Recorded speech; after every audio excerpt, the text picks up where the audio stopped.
know this person is singing. Other people start singing. As soon as they have him, he starts calling your name out. Oh, my parents are going to have to say, and there's some discussion about the guy, that his parents will have to report that the guy approached. Then I want to give them the money, but what I don't want to get involved in is next Tuesday, he's asking for $10,000. So this was my idea. I give you the money, you contact, there's some unintelligible there.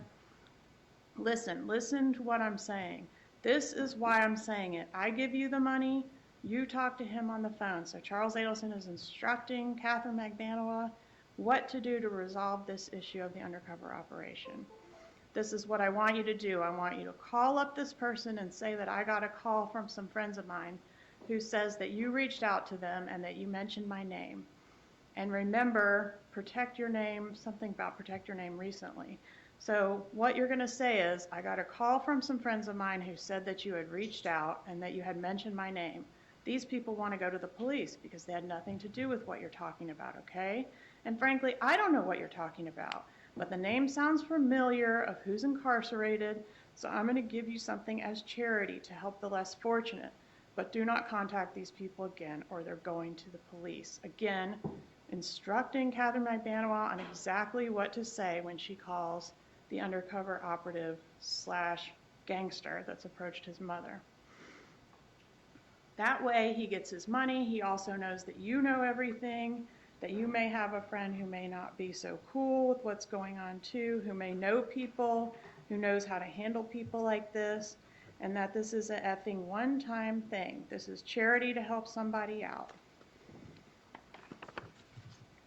If it's this guy, maybe in the back of he knows something times a million. And now he's effing with his wife, and he's effing with him, and you F with something, you F with the king himself. You better kill him because he's going to be a big problem, and he knows who you are. If he can't do it, he'll have someone else do it. And so help me God, if they fuck with my family, it's going to be like effing that Nazi shit. Because this will be done. You know what I'm saying? I mean, Katie, I don't care what I spend, okay? I swear to God. Later he says, you know it. I don't have to sit here and tell you what I would do. I could show you what I could do. You know what I'm saying? You know how I am. I look for things to do. You don't ask me for shit. I'm the one that's like, hey, somebody's birthday's coming up. I got you. And I'm the one who's like, hey, I'll sell you a Lexus for a very good price. You know what I'm saying? I don't have to tell you, I show you. There's a difference. Referring to the favors and financial benefits that he gives Catherine Magbanua. Later, Charles Adelson says to Catherine Magbanua in this conversation, listen, you giving some money is not an admission of any kind of guilt.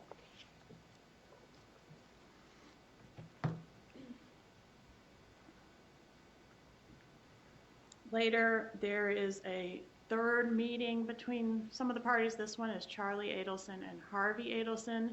They meet at a Matsuri, which is a sushi restaurant, on April 21st, 2016. This is an item which has not been previously introduced into evidence. It has been provided in discovery.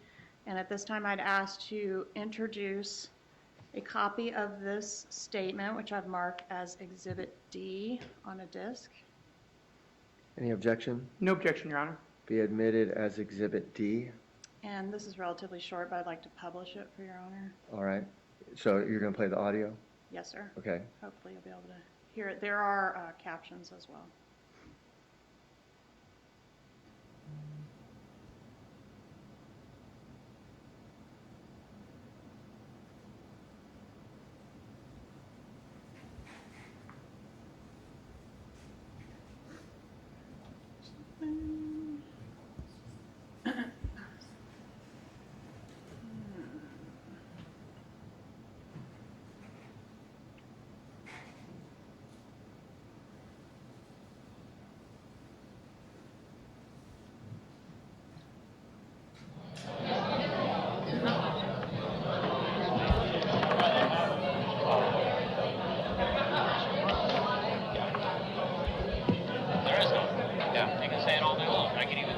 giant stadium.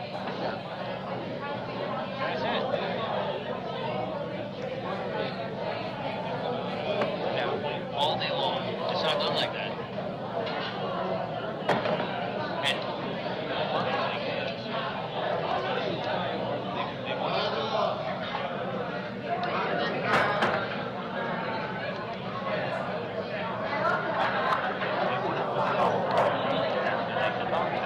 oh, I know they wouldn't talk to her. Because they weren't. I was surprised they didn't talk to me. One or the other. One or the other, but the woman's usually the weaker choice. You know, someone else going to give in, so it is what it is.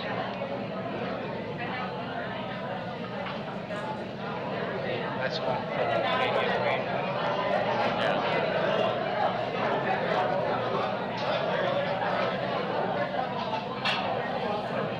yeah, so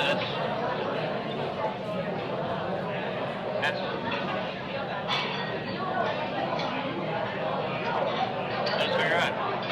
And I think it's, I actually think it's a, at some point, somebody, they have to reach out, they have to do something. They have to sort of, listen, if they ask you a question, yes or no, someone's just going to say no. So there has to be some kind of tactic to come in to the introduction, you know, and it's like, it makes sense, it really does. I think they're that smart. And the funny thing is,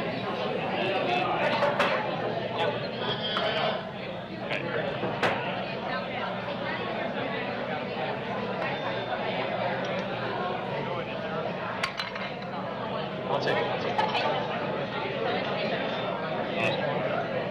Yeah, thank you. Now you gotta say, listen, if 50% of people want to cooperate, why would you not? Like, because it's the attitude of, all right, I'll pay to make it go away, but it's utter nonsense. Yeah.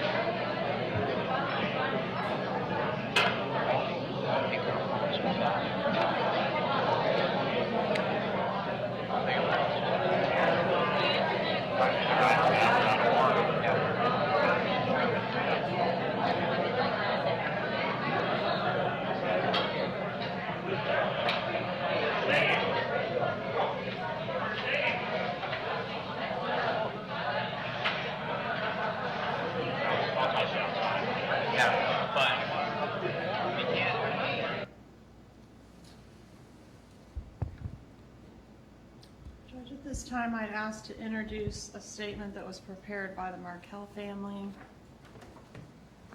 as State's Exhibit E.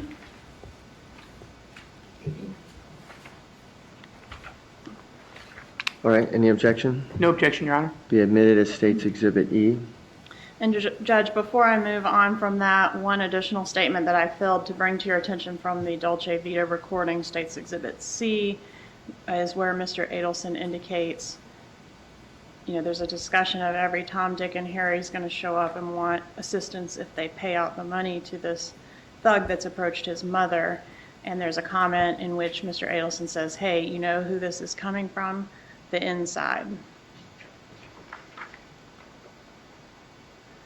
Right, and State's Exhibit E is a statement prepared on behalf of the Markel family by their attorneys in conjunction with them, and it reads, Dear Judge Wheeler, we represent the family of Dan Markel, his mother Ruth, his father Phil, and his sister Shelley. On behalf of the Markel family and pursuant to their legal rights as crime victims under Florida law, we respectfully submit this letter to oppose defendant Charles Adelson's motion for pretrial release. And there's some law cited there. More than 8 years since Dan Markel was brutally murdered outside his home, justice has only been partially served. His boys are growing up without their father, and his parents are spending their elder years in searing pain, mourning the death of their son and the loss of their beloved grandchildren. The upcoming trial of Charlie Adelson is an important step on the path to justice for Dan, his family, and the countless friends, colleagues, and loved ones who continue to mourn him around the world. And there is still far more work to be done to ensure that every person responsible for Dan's brutal murder is held accountable. In our view, if Mr. Adelson is released pending trial, there is significant risk that he would flee, attempt to corruptly influence witness testimony, otherwise tamper with trial evidence, and/or conspire with or be influenced by other co-conspirators. For all these reasons, his motion for pretrial release should be denied. And there's some law stated there as well. Tellingly, Judge Hankinson twice denied similar requests for pretrial release made by Catherine Magbanua, a convicted co-conspirator who faced the same charges for the same murder for hire, even without Mr. Adelson's substantial wealth and financial means to flee. Seriousness of the offense and weight of the evidence. On July 18, 2014, Dan Markel was shot twice in the head at point-blank range, just hours after dropping off his 2 young boys at daycare. This was not a crime of happenstance or wrong place, wrong time. It was a cold-blooded contract killing, premeditated, planned, and paid for by those who wanted Dan dead. No criminal offense could be more shocking or more serious. Dan did not die immediately. He suffered terribly in the hours after being shot, in what certainly were the most painful and terrifying final moments of life. In our opinion, the state has presented overwhelming evidence that Charlie Adelson, working with or on behalf of other members of the Adelson family, commissioned the contract killing of Dan Markel. Some of that evidence has already been presented to the jury in the trials of Sigfredo Garcia and Catherine Magbanua, co-conspirators in Dan's murder who have been convicted of first-degree murder and conspiracy to commit murder. The conviction of Ms. Magbanua, Charlie Adelson's former girlfriend, was based on evidence beyond a reasonable doubt that she was the critical connection between the trigger man who gunned down Dan in his own garage, Mr. Garcia and Luis Rivera, who pled guilty, and the members of the Adelson family, including Charlie Adelson, who allegedly commissioned Dan's murder. In our view, additional evidence to be presented at Mr. Adelson's trial, including the enhanced Dolce Vita audio recording, leaves no doubt that Charlie Adelson commissioned Dan Markel's murder. We are confident that a jury will agree and convict Mr. Adelson. The evidence putting Charlie Adelson at the center of Dan's murder is, in our opinion, devastating and inescapable. For starters, Ms. Magbanua has already testified that she believes Charlie Adelson was involved in Dan's murder. Wendy Adelson, Charlie Adelson's sister and Dan's ex-wife, testified Charlie Adelson had explicitly talked about hiring a hitman to kill Dan, but bought her a new TV instead because it was cheaper than hiring a hitman. In the days and weeks before the murder and on the date of the murder, Ms. Magbanua and Charlie Adelson were in frequent, regular contact with each other. Ms. Magbanua often communicated with Mr. Garcia and Charlie Adelson with Donna Adelson in close proximity to those calls. During the 90 minutes immediately after Dan's murder, Ms. Magbanua communicated with both Charlie Adelson and Mr. Garcia. Mr. Adelson and his mother, Donna Adelson, also spoke during that same time period. Then, in the weeks and months after Dan's murder, Ms. Magbanua received thousands of dollars from the Adelsons, including paychecks for a no-show job at the Adelson Institute and a car. In April 2016, undercover law enforcement contacted Donna Adelson about Dan's murder, handing her a flyer about the murder with a request for $5,000 to help Mr. Rivera's family. Donna Adelson's first call after the undercover bump was to Charlie Adelson.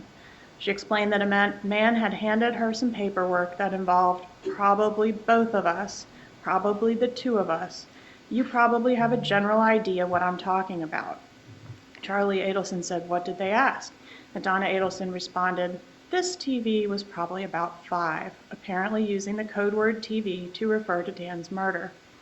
Donna Adelson told Charlie Adelson that the undercover agent had mentioned an ex-girlfriend, but did not name Ms. Magbanua. Yet, after the call, the specific ex-girlfriend that Mr. Adelson called was Ms. Magbanua, with whom he then met in person to strategize about how to respond to the undercover bump.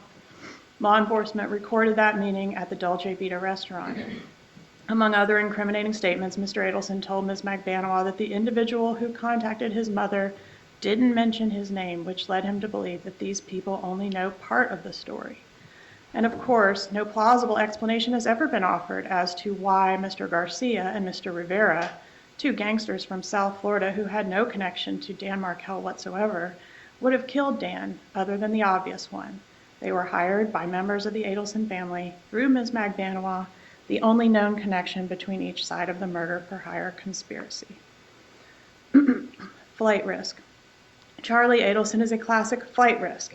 He faces charges of first-degree murder, conspiracy to commit murder, and solicitation to murder, and the very real prospect of spending the rest of his life in prison.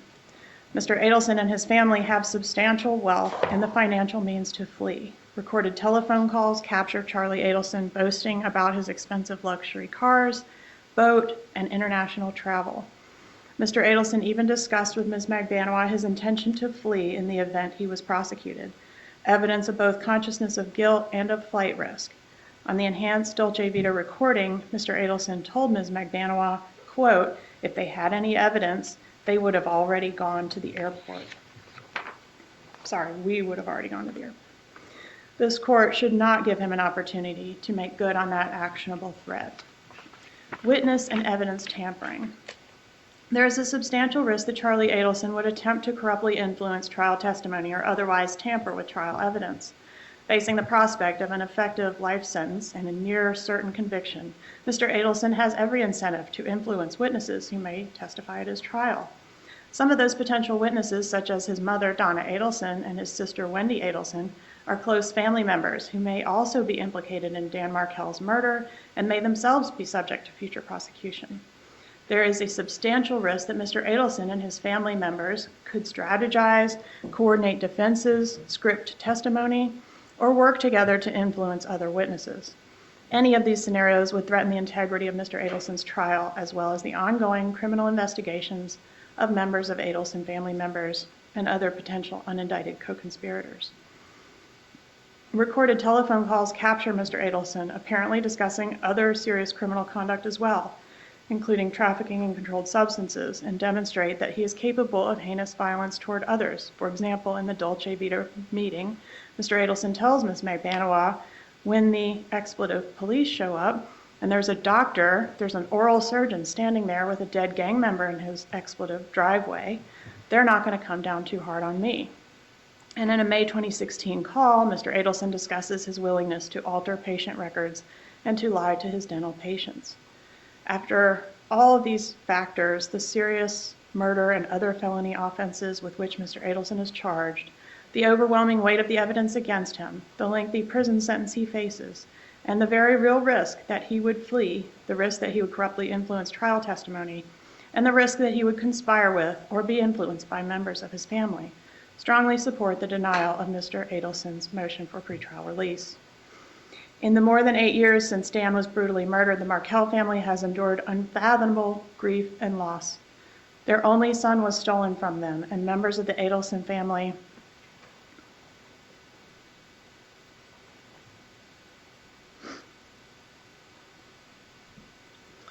have not allowed them to have a continuous and loving relationship with their grandchildren, Dan's 2 young boys. Throughout this horror, the Markels continue to fight for complete justice for their son and to be reunited with their grandsons. The interests of the public and of the Markel family as victims of this heinous crime support the denial of Mr. Adelson's motion. We thank the court for its kind consideration. Respectfully submitted, Orrin Schneider, on behalf of the Markel family.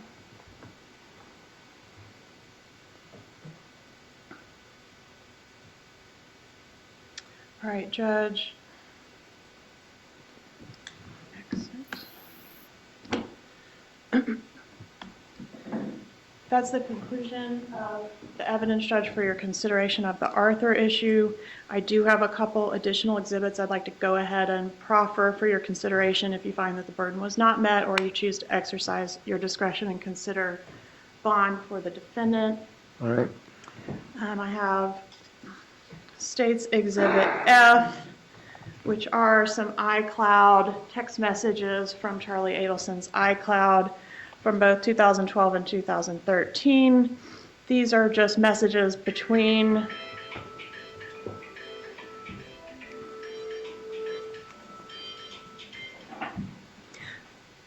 These are just messages between the defendant and his father, unrelated to the case, indicating that they have access to a large amount of cash. So the first one indicates, Charlie, I spoke to Mom, and we will take the $26,000 in cash. The second one says, 27043 business and 3292 in personal, deposited over $25,000 cash for you in safe. Love, Dad.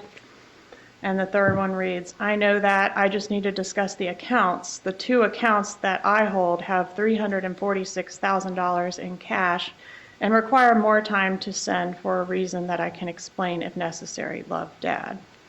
And that's marked as State's Exhibit F, Judge. All right, let's just be clear for the record. Any objection? No, Your Honor, as long as we can get a copy of whatever she's admitting. All right, you have a copy for defense? It doesn't Ms. need to be Kaplan? right now if she doesn't have it, just after the hearing. All right. The messages have been provided, but in a big iCloud, so I Okay. can provide those three All sheets. right, they'll be admitted as Okay. Exhibit F.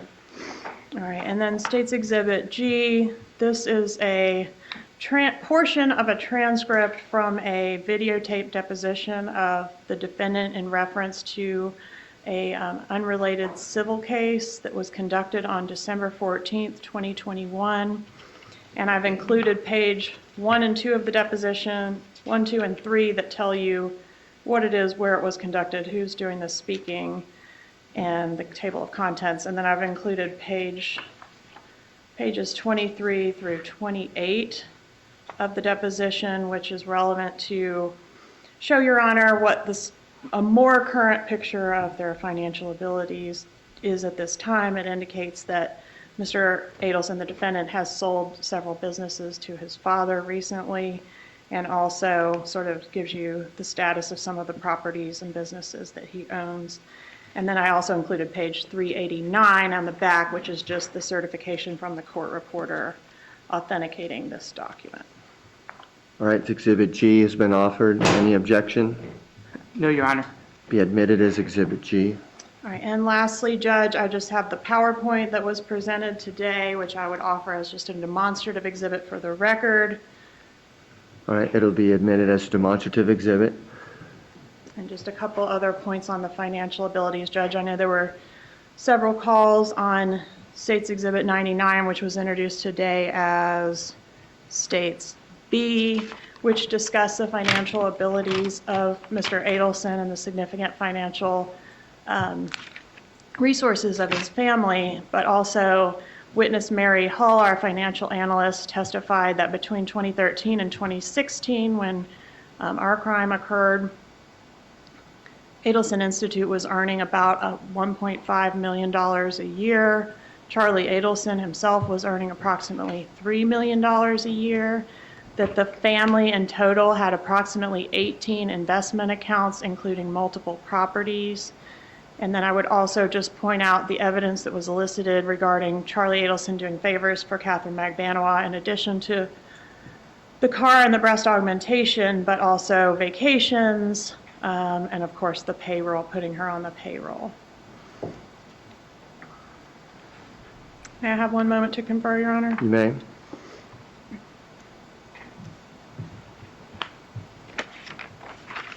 In closing, Judge, the state has met its burden of proof evident or presumption great by the great weight of evidence in this case. There is a lot of circumstantial evidence, and the devil really is in the details here, but the statements made by the defendant on those wire calls and in that Dolce Vita recording are very, very compelling, and we would ask Your Honor to hold this defendant without bond, to protect the community, to preclude the potential for a flight risk, and to make sure that justice is served in this case. We do intend to try the case relatively soon. The defense and I have discussed a February or March trial date for this case.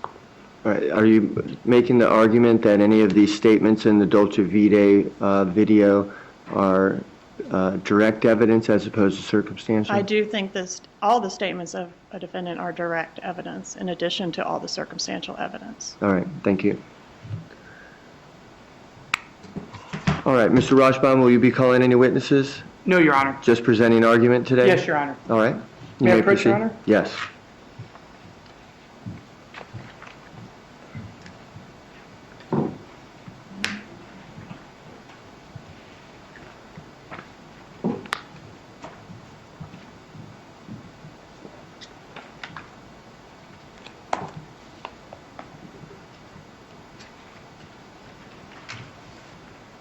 Judge, good morning. Morning. Nothing has changed since September of 2016, when the state allowed a draft probable cause affidavit for the arrest of Mr. Adelson to be released to the media.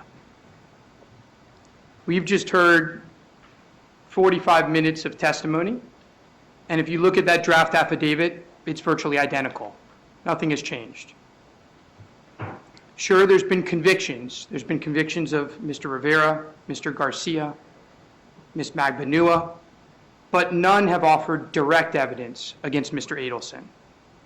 Ms. Magbanua was offered immunity, a get-out-of-jail-free card, for approximately 7 years. She was offered it several times. All she had to do was give direct evidence against my client. She never did so because there was none. The evidence is the same today as it was back in September 2016, when the then prior state attorney, Mr. Meggs, said this evidence is, quote, mere speculation, lacking probable cause for an arrest. Nothing has changed. And this is a different case than Ms. Magbanua's case.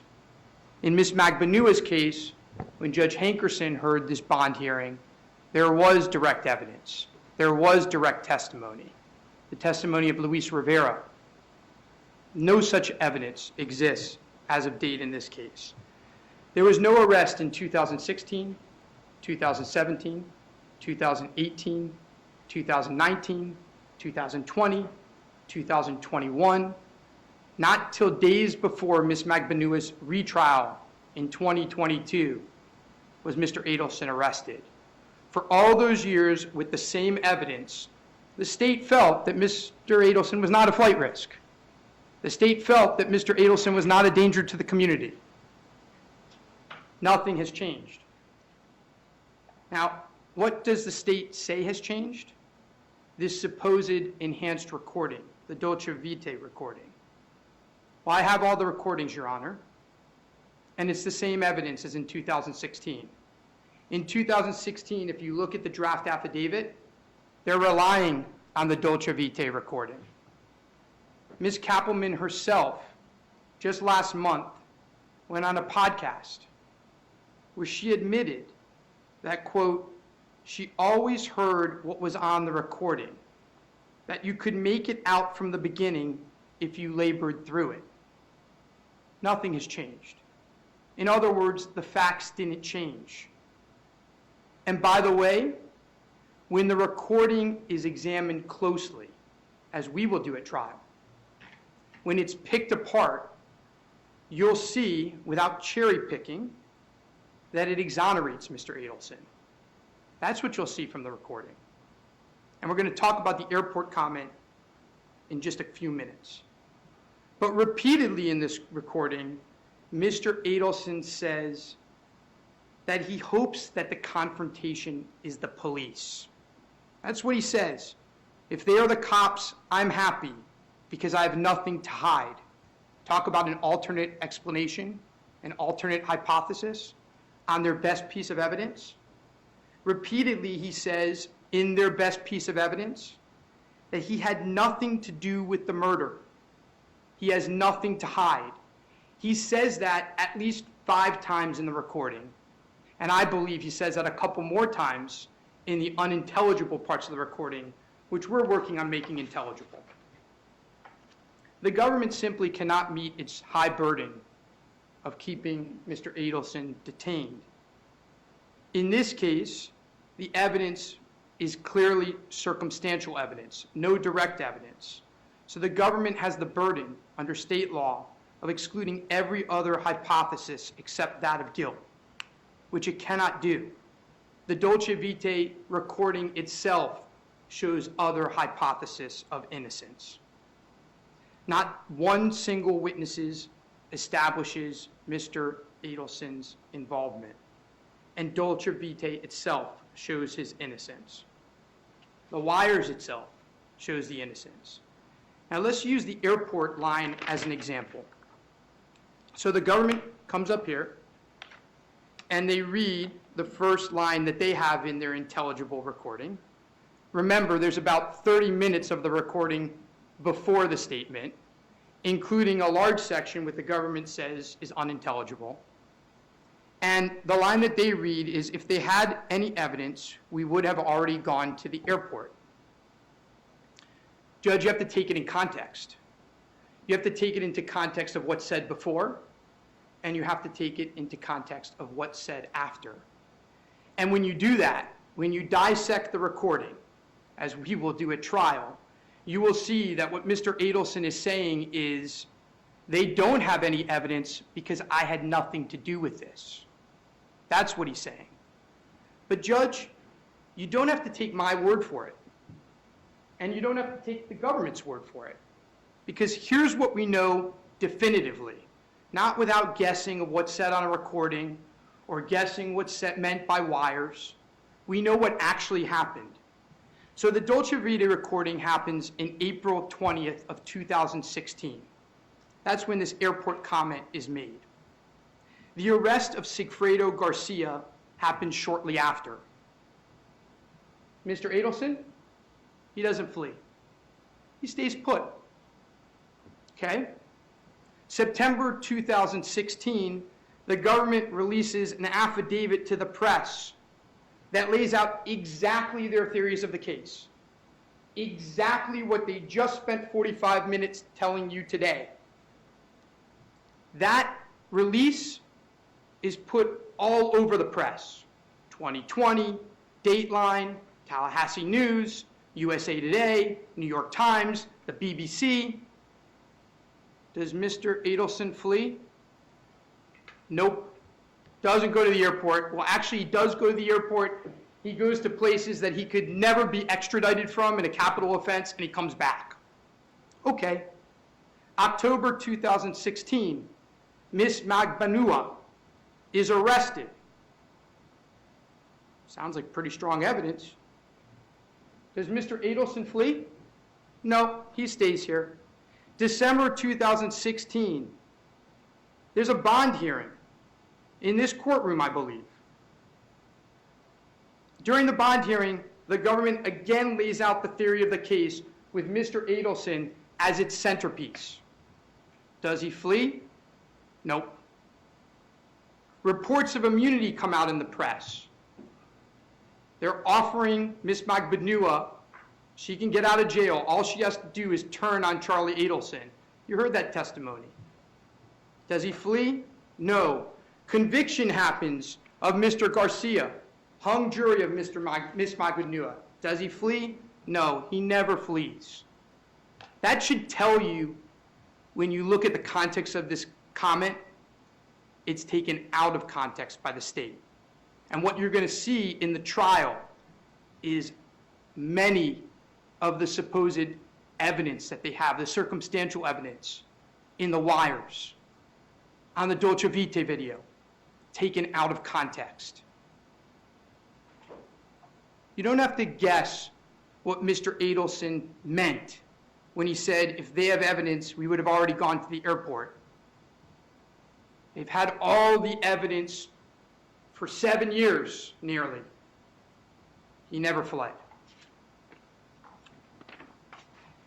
Now, Judge, even if you somehow find that the state is able to establish its incredibly high burden here, you still have discretion to grant bail and should do so. May I have a moment, Your Honor? You may.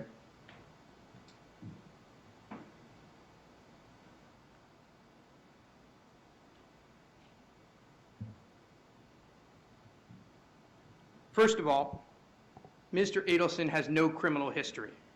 There is no doubt about that. I understand the letter from Gibson Dunn, and I understand that they're doing their job. But they can't point to any criminal history. They point to a line in the Dolce Vita recording where Mr. Adelson is talking about how he will defend himself. That is not anything about criminal history, a bad criminal history. There is no dispute in this case that Mr. Adelson, a man of 46 years of age, has no criminal history before this case. During his arrest, he was fully cooperative. As I've just stated, he has never fled since 2016. The state has obviously never considered him for the past 6+ years to be that great of a danger or a flight risk that they needed to arrest him in the last 6 years. Now, this letter also talks about tampering of witnesses. Well, again, the state clearly wasn't worried about that from 2016 to 2022. And I'm not sure what witnesses Mr. Adelson would tamper with. There's been 2 trials. There are trial records of the witnesses who have taken positions. I'm not sure what witnesses they're referring to. Judge, when looking at taking discretion, you should do a balancing act. I think that's what the courts say. And what I want to bring to the court's attention are the major challenges that we have in preparing a defense and for Mr. Adelson to participate in effectively in that preparation of his defense while in jail. And some of this has come to light since our last hearing, and frankly, may delay the trial, as you're about to hear. So, what I don't know that Your Honor is aware of is, since being arrested, Mr. Adelson has been in protective custody. What that means is that he is in solitary confinement. And he's in solitary confinement because of the publicity of the case. The prison thinks that's the only way to protect him because of the publicity of the case. As a result of that, he is allowed 30 minutes a day outside of his cell. On weekends, he sometimes doesn't get out at all. He has phone call capability, but those phone calls are during specific times in the day. And the phone calls get cut off after 30 minutes. He has to recall. There's also a high cost to those calls, but that's not an issue here. We filed a motion with the court to allow him to listen to some wires. I'll tell you what we've been doing, Judge, is we spend as much time as we can going through wires with Mr. Adelson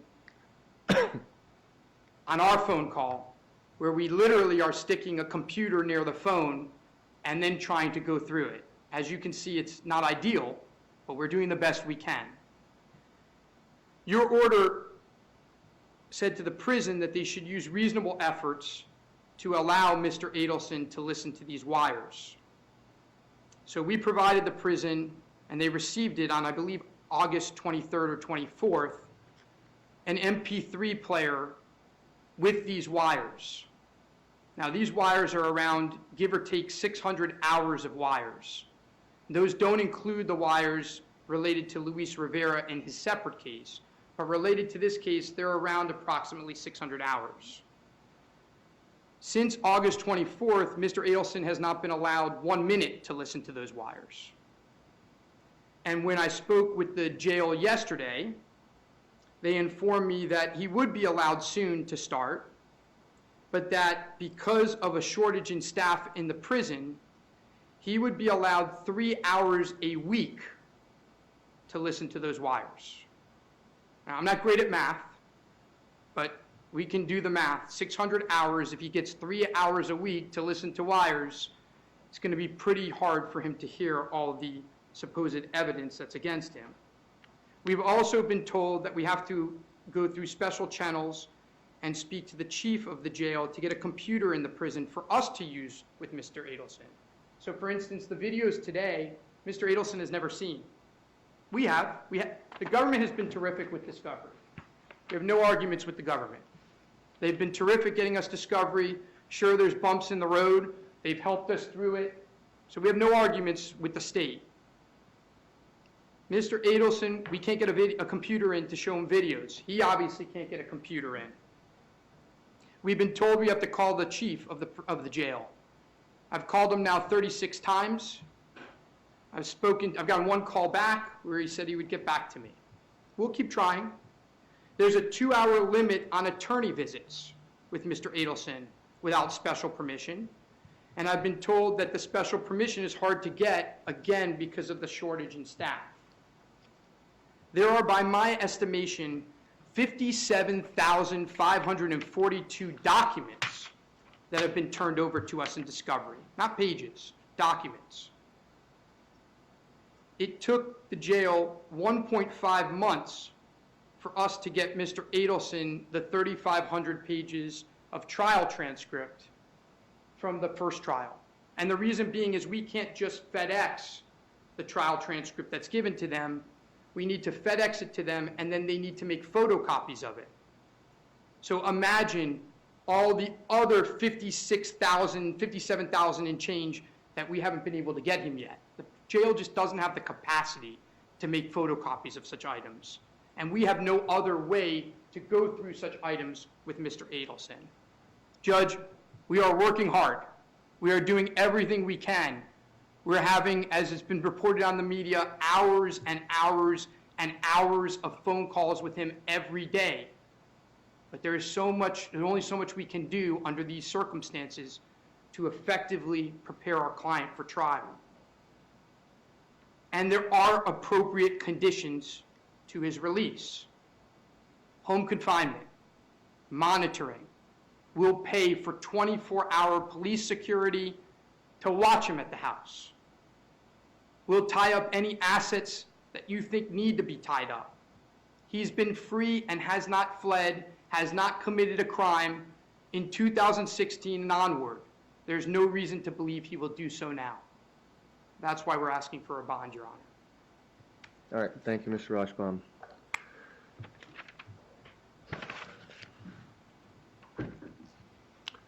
All right. The court is in a unique position here because I sat through the other trial, which is what has been offered into evidence by the state, the entire trial and evidence from that trial, the wire calls, the recording from the Dolce Vita meeting, the recording from the Matsuri meeting is additional evidence that has been reviewed and by the court today. Also, there's some iCloud texts and depositions that has been presented to the court today. So I have reviewed all the evidence, so I am in a position to make a ruling. The court finds that based on the evidence provided by the state, that the state does meet the standard of proof evident or presumption great that the defendant has committed the 3 charged crimes.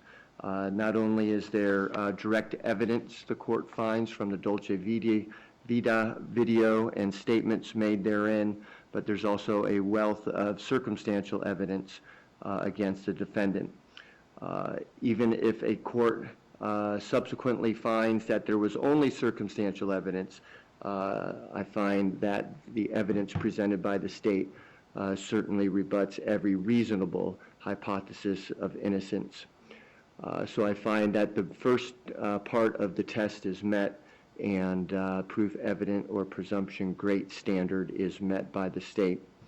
Secondly, the court will not exercise its discretion to release the defendant due to the nature of the crimes. I find that he is a danger to the community. I additionally find that he is a substantial flight risk based on the evidence that's been presented. Particularly concerning is his statement in the Dolce Vita video about getting to the airport, if there was any evidence, but there is also other evidence that he is a substantial flight risk, and so therefore the court will continue to hold him no bond at this point. Mr. Rashbaum, I acknowledge the difficulties that you have in preparing for trial, and I'm going to assist you in any manner that I can within the confines of what's required at the jail. What I propose is that with what you have detailed to me in your argument today in regards to your client not being able to listen to the wire calls through the MP3, which I had ordered before specifically, the use of the computer in the jail, your limit on attorney's visits and the time that's required for that, and your need to get documentation to the defendant. I think I've identified those particular 4 things. If you could put that in a motion and offer in that motion what you think is a reasonable, or what you're requesting, so that you can have preparation time with your client and review it with the state. I don't think the state's going to have any issues with most of the things that you propose, because I think that they want to move this forward also. I will assist you in any manner whatsoever with contacting who I can within their limited resources at this time, but I think we do need to move it forward, and sometimes it might take an order from the court in order to do that. So put it in a paper motion with the proposed order. Make sure that in that motion whether or not there's any objection to the state, but I've identified those 4 things. If there's any additional ones that you need for your preparation that are reasonable, I think these are reasonable, then also put those in your motion. We'll consider it. I don't think we will need a hearing on this. If we do, then I'll hold that hearing by Zoom so that we can get it done quickly and efficiently. Thank you, Your Honor. Okay. Ms. Kappelman, so that we're clear for the record, if you could please prepare a short order that says, for the reasons stated on the record, that the motion for pretrial release is denied, and that way we have it clear in the record for any further review that's necessary. All right, so the next thing that we have on the docket moving forward is we have a case management in December. If we get this motion and some action from the jail, then I think at that time we'll have a better indication as to whether or not we'll be ready for trial come February or March. I've been looking at dates for that. The one consideration in March, and I don't think it's for the convenience, it's not for the convenience of the court or really for anybody sitting here, but spring break is in March, and so we have to think about that in terms of getting jurors and whether or not it's going to interfere with those plans. So I think that's later in March, so I was looking at dates possibly end of February, beginning of March. But let's have a better idea. If we don't do it then we're probably looking at April or May, because we can't do it in late March. We're just not going to have the jurors. It's just going to be too much of an inconvenience for them.